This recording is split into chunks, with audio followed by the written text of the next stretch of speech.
My name is Dr. Watson, and for many years I was a good friend of the famous detective Sherlock Holmes.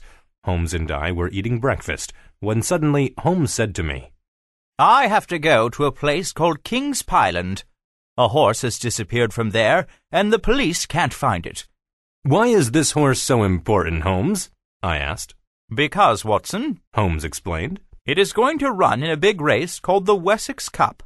If it wins, a lot of people who have bet large sums of money on it will win a great deal. There are also people who don't want it to win."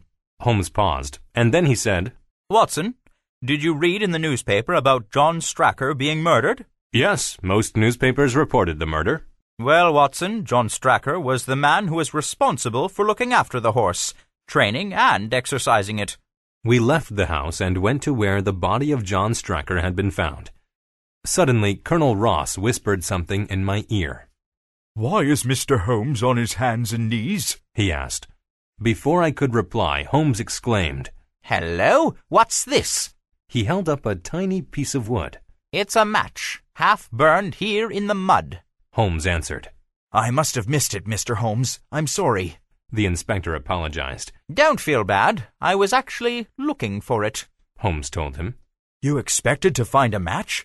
The inspector asked, very surprised. Holmes gave me one of his thin smiles. "Yes," he said. "You know, Watson, being a detective is like playing the best game in the world. It's an occupation full of surprises, and this game has just started."